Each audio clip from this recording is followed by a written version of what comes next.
I wasn't here last week, but you might like still write this on this week. Yeah. So the actual summer assignments in school.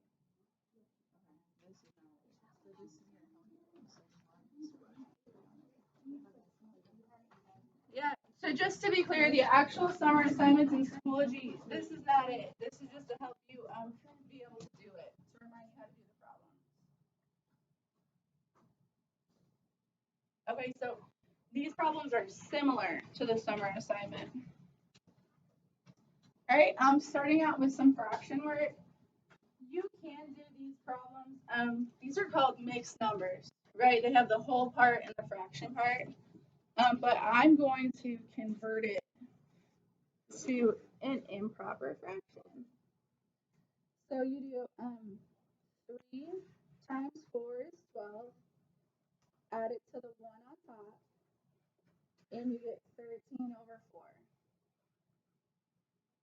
4. Over here, and I'm just going to write this as subtraction instead of plus and negative. Subtraction. Over here, we'll do 2 times 3 is 6, plus 1 is 7. So that's just converting from a mixed number to an improper fraction.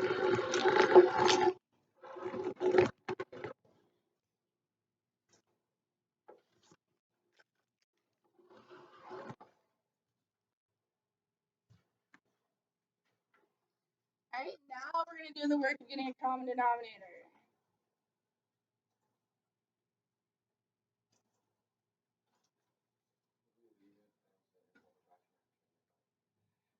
So best answers moving forward is improper fractions.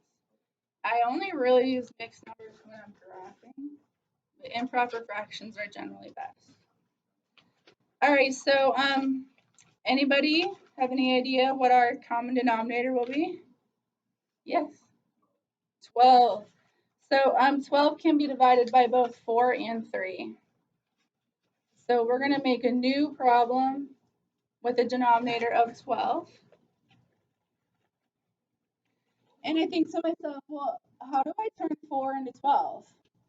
Well, I'd have to multiply it by 3. So I'll also have to multiply the top by 3. In fractions, whatever you do to the bottom, you do to the top.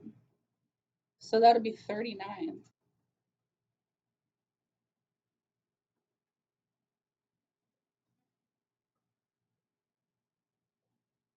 Now I think to myself, how do I turn 3 into 12? Well, I'd have to multiply it by 4. Okay, well that means I also have to multiply the top by 4. And now I have two fractions with a common denominator. Just subtract across the top and keep the bottom the same.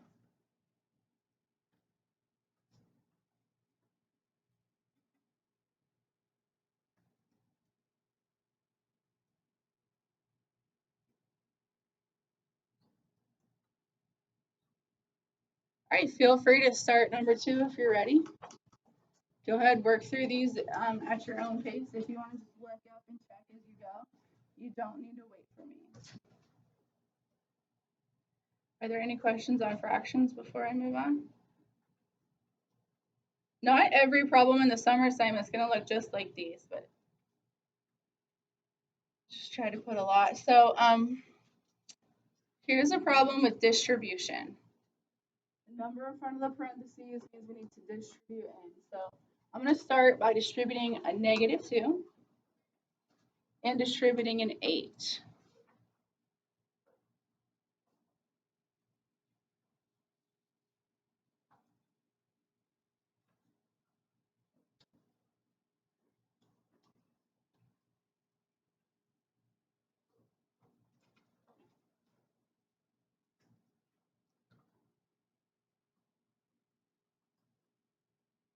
And there we are. That's my first step after distribution. Check your signs. After you distribute, you're going to simplify the left and right separately. So I like to put a nice line in here. I'll combine like terms.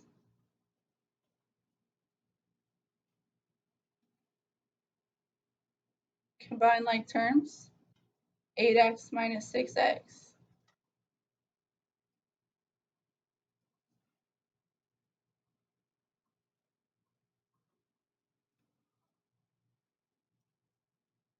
now that I've simplified the left and right, now I'm going to start like moving things across the line.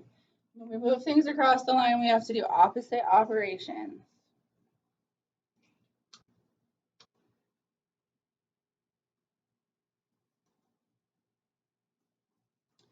So I'm going to subtract 2x, and I line it up right underneath the 3x. Those are like terms.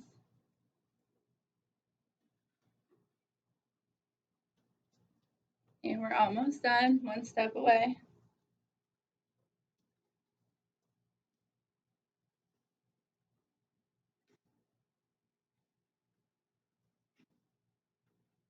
All right, just a long multi-step equation with x.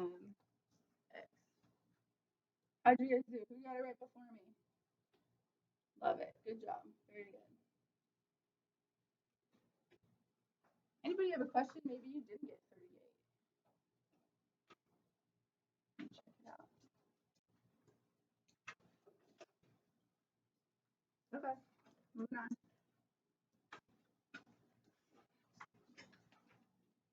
All right, this is called a compound inequality because it has two inequality symbols. So our goal is to get x alone in the middle.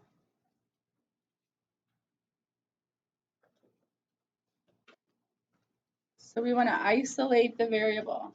So we'll do those opposite operations, but since there's two symbols, we have to do it on both sides. So this is a plus 2. I'll subtract 2. And I'm also going to subtract 2 to the 10 and subtract 2 from the negative 6. So minus 2 in 3 parts this time.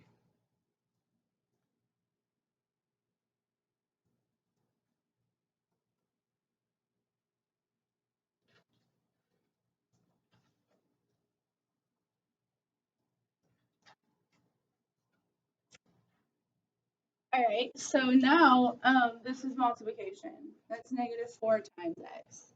So the opposite of multiplying is dividing. So now I'm going to divide negative 4 in all 3 parts.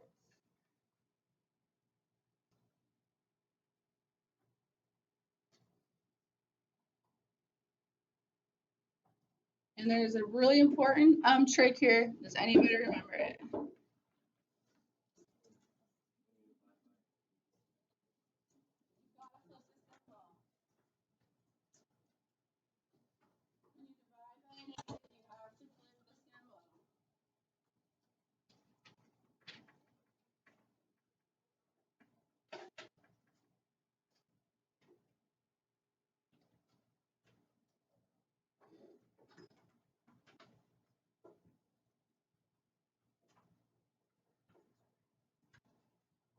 So that's going to change everything. So negative 8 over negative 4, that's a positive 2.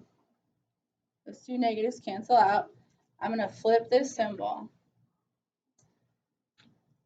Negative 4 over negative 4 cancel perfectly. That's 1x. That's what we wanted. We wanted to get x alone. I'm going to flip the other symbol. 8 divided by negative 4 is negative 2.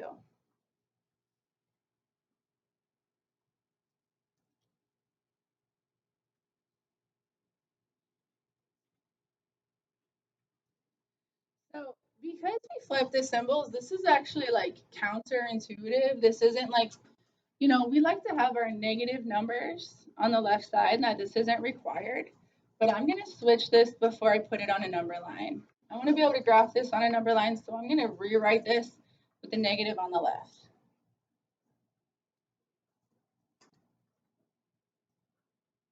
And like this, it's a little bit easier to understand. X is just right in between negative 2 and 2.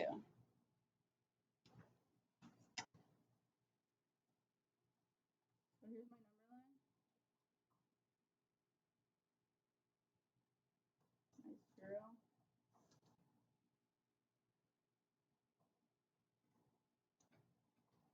There's still a number line there. Should I plot these two negative 2? Should I do an open circle or should I do a closed dot? Open circle, because we don't have that equal to sign. So I'm going to do an open circle where negative 2 is, and an open circle where positive 2 is. And that's graphing on a number line. We don't do a whole lot. We mostly graph on the x and y axis, but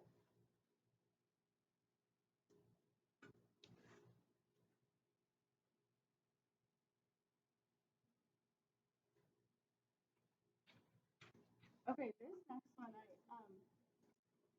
I wrote here, but it's actually a word problem. So I'm gonna pull up the word problem so you can see the word problems in the summer assignment. You guys got it?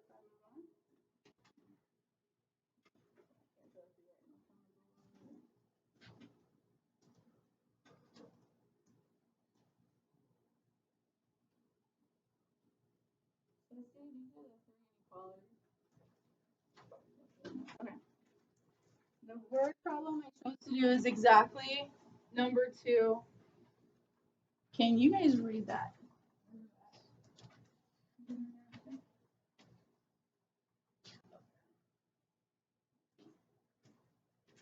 A fair charge is $7.25.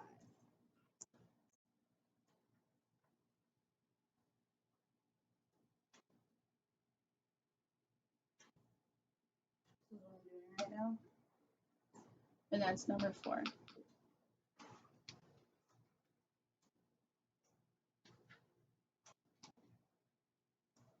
A fair charge is $7.25 for admission. So I did $7.25A. $5.50 for a ride pass. 5.5p. 10 friends visited the fair. Not all of the friends purchased ride passes.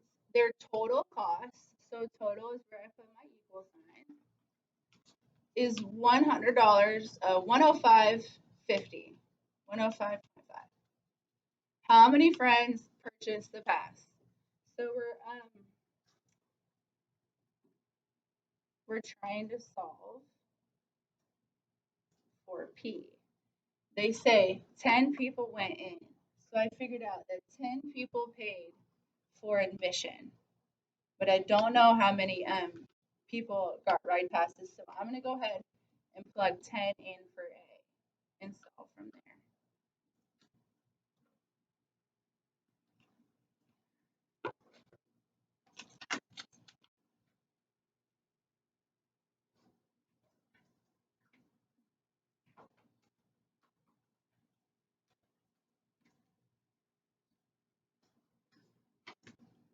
So 7.25 from 10, I'm just going to move that decimal one place over and get 72.50.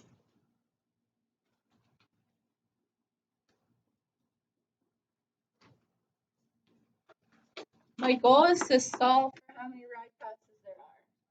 So now I'll subtract 72.50.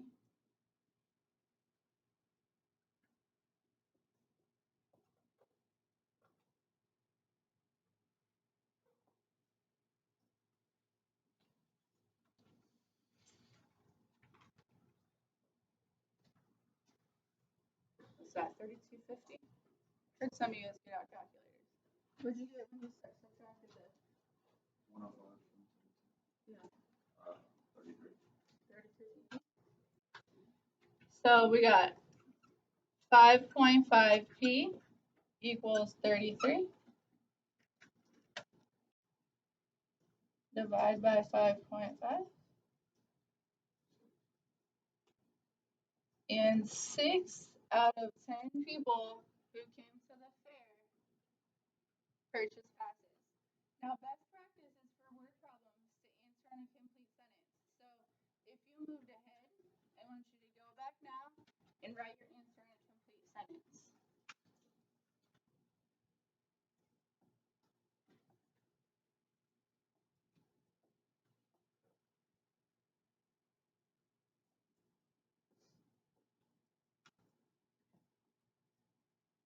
You know, I don't ask for like a whole paragraph. It can be a short and sweet sentence. You know, maybe it would be nice to say like 6 out of 10 friends purchased passes. But this is good enough for me for this.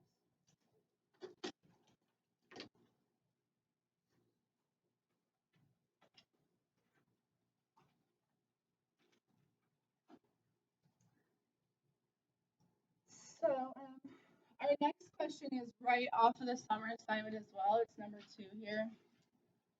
And then I think that's it. I think all the rest are different, but similar. Oh man, I didn't record that. Sorry, people. I don't know.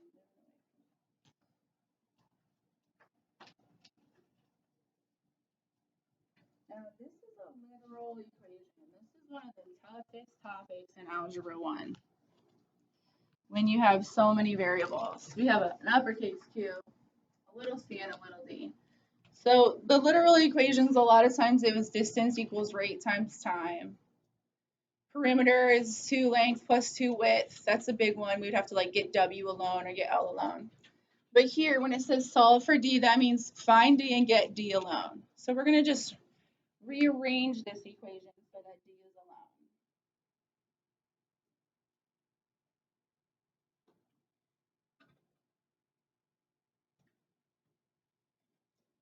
So here's our D value. Those parentheses are kind of taking priority, so I'm gonna leave those. I can't break into that. So I'm gonna get rid of this fraction first. So in order to do the opposite of dividing by 2, I'm gonna multiply both sides by 2.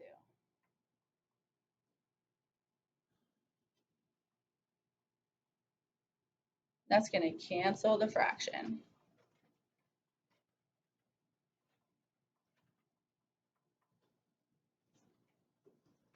And now we're just one step away from getting that D by itself.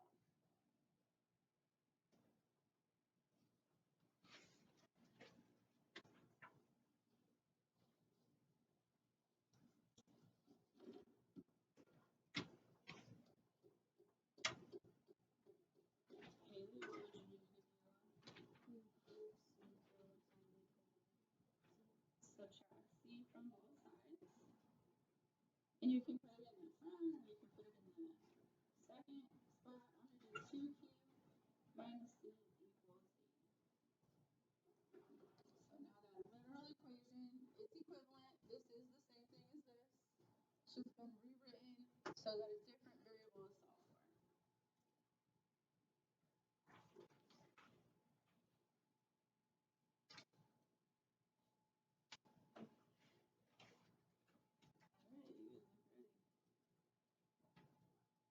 Number 6.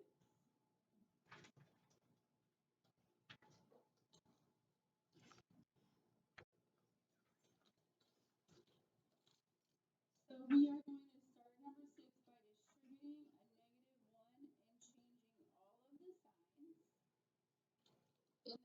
second polynomial. This comes from a topic in Algebra 1 called polynomial.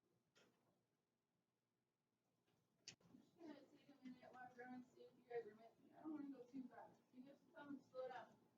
I do work pretty quickly, so if anybody in here wants to like follow going too fast, that's okay.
try to distribute that, it's going to be 6x to the fourth minus 3x to the third plus 5 minus 7x to the fourth minus 6x to the third.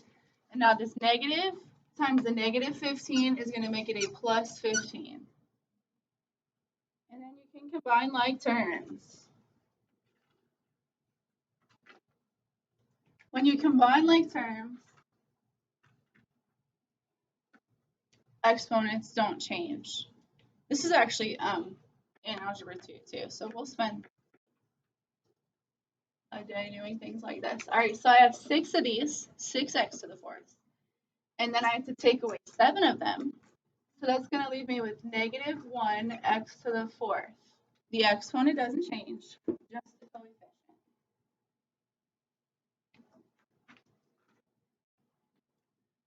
I have negative 3x to the third, and I want to combine that with negative 6x to the thirds. So that gives me a total of negative 9. And lastly, the constants, 5 and 15 make 20. And so that's not an equation. You can't solve it. That's an expression. You simplify it.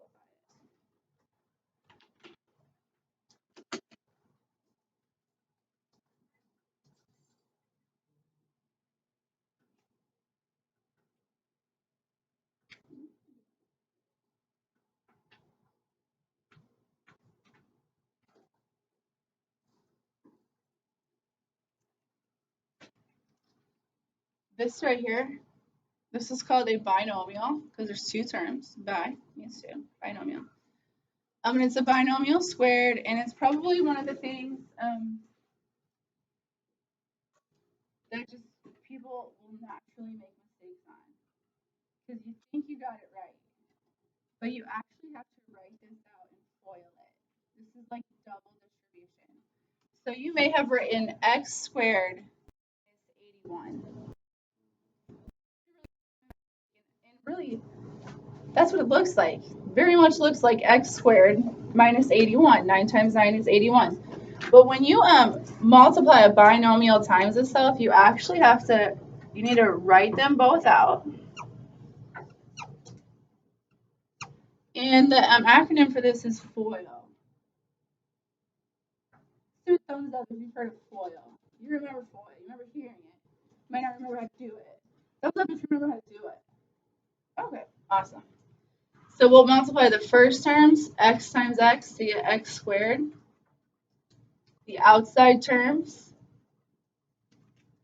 minus 9x.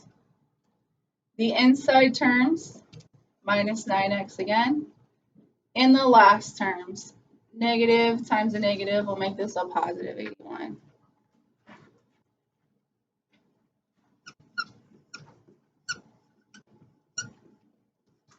And when you FOIL, or when you do a binomial times a binomial, the middle will have like terms that you'll combine.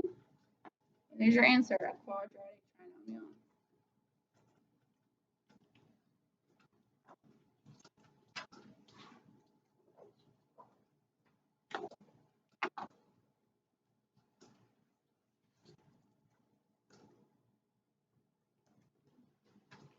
Okay, substitution. This specifically says solve using substitution. Substitution, well, when there's a substitute, it's like a replacement.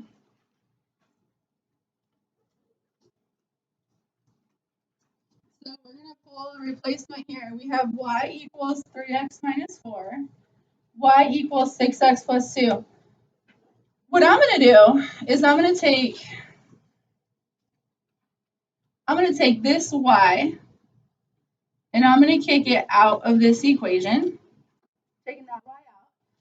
Because I can see here that y equals 6x plus 2. I mean, equals is the same as is. Like, they're the same thing. 6x plus 2 is the same as y. So what I'm going to put in, this is my substitute. I'm going to substitute in 6x plus 2. So I have this new equation. Instead of y, I have 6x plus 2 here. And then the 3x minus 4 stays. And that's how you do a substitute.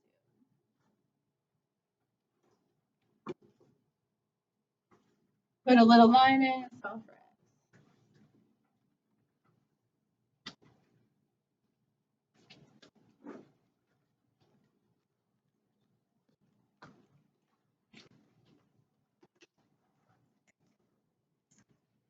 I'll subtract 3x across the line.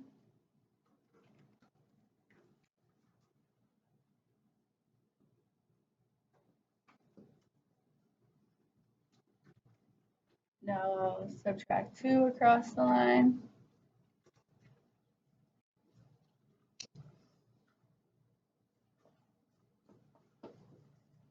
It's okay if you did it in a different order than I did. We'll come up with the same answer as long as we don't make any mistakes. And we get x equals -2. So does anybody know why this isn't done right now? This problem is not finished. Yeah. Because you have to substitute the x with -2 and figure out what y is. Yes, you have to find y. Okay. So for actually 8, for 9, and for 10, you have to find both variables. So you don't stop here. You must find y.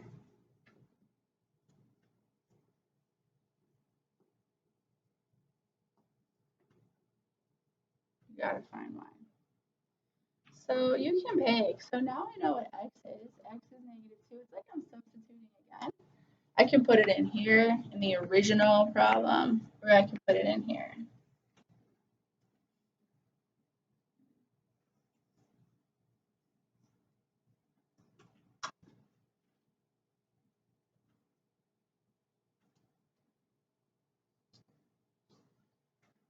So my answer is -2, -10.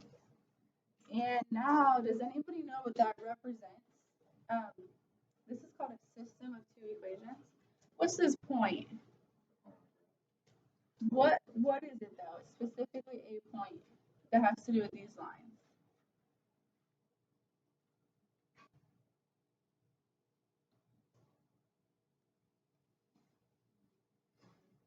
It's not just, I mean, we could put any random point, right? What's special about this point?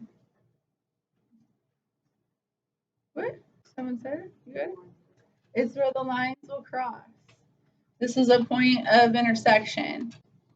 So if I was to graph this one, and on the same coordinate plane graph this one, this is the one they have in common. This is right where they cross.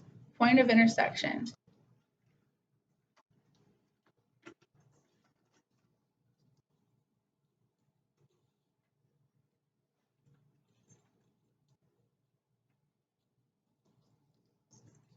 All right, so that's substitution. Let's do elimination. Did you guys done this last year in geometry? Yeah. Did you do elimination in geometry where you add down? Guess we'll see.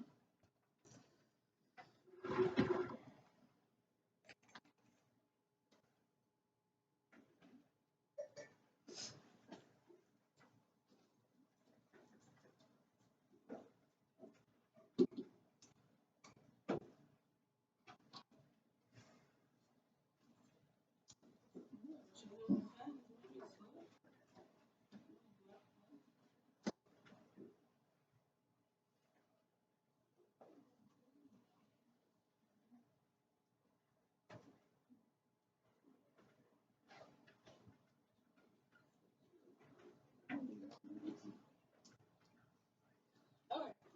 So to do elimination, you must have opposites.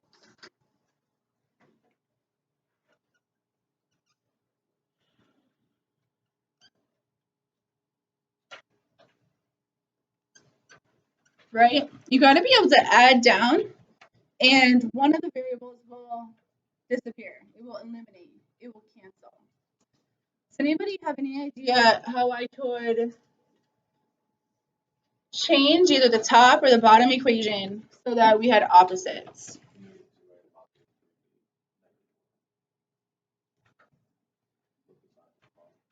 Flip the signs on the bottom. Right. So if I had a positive 3b here, then I would have opposite b. So we're going to multiply the entire bottom by -1, change their signs. You could have also multiplied this by -3 to cancel the a's out. You did that.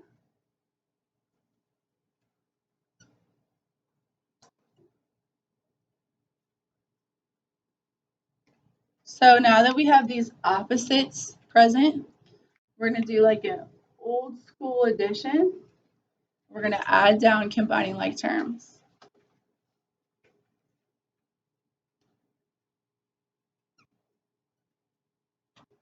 The b's are eliminated. That was our goal. We get 4a equals 16, which is great. Nice even division.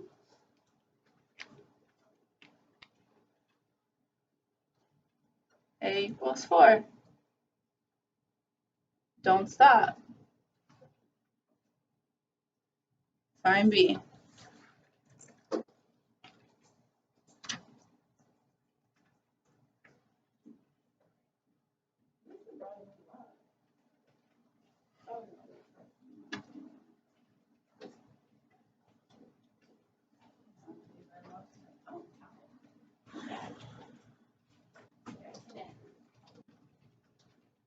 Just when I needed it for drafting. Alright, so to find B, I'm going to take this 4 and I'll just put it right in the top equation. I'll take the A out and put 4 in.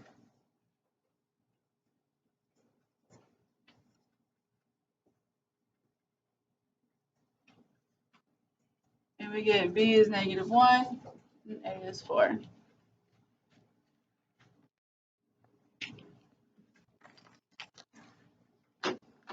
Alright, y'all, I think that we'll do this graphing problem, maybe slope formula, and be done. So I'll tell you what standard form is. You know what standard form is? I gotta review graphing. That's a big one, but I'll tell you what standard form. So the rule is that A and B have to be integers, not fractions. And they should both be on the same side.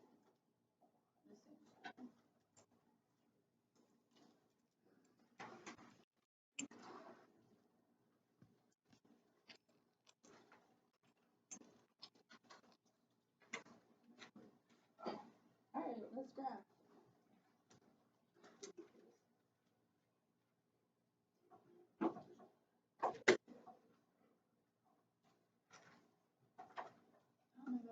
Okay. So when I go to graph this equation here, y equals x minus 5. Maybe I want to put a 1 in next to the x. Because this is a slope intercept form. So what is the slope here? Tristan? You know slope?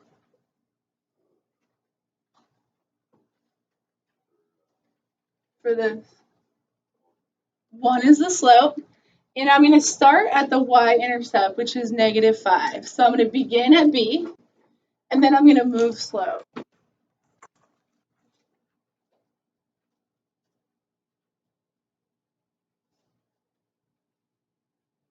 One, two, three, four, five. So this is my beginning point called a y-intercept. And now I'm going to make my move. Slope is rise over run. Up 1 over 1, up 1 over 1.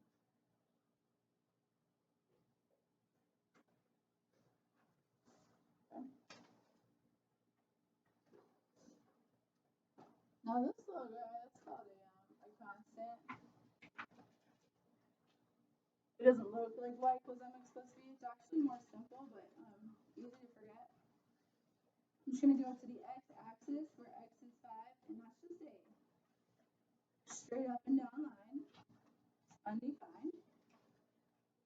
And so our lines cross right here at the point 5, 0.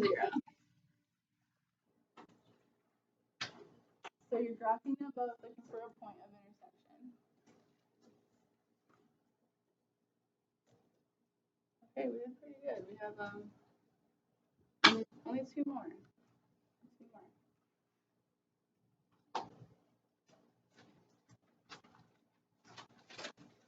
So what I think you should do, if you feel like, wow, I don't remember a lot of this stuff, you should really do that summer assignment. You can, I am available today after school. If you want to come in for 30 minutes and do the summer assignment, you can. But it's not due till Monday. Okay, so maybe just after doing these problems, you know, today take a look at it and do the problems you can do. Okay? And then you can come in and ask questions tomorrow.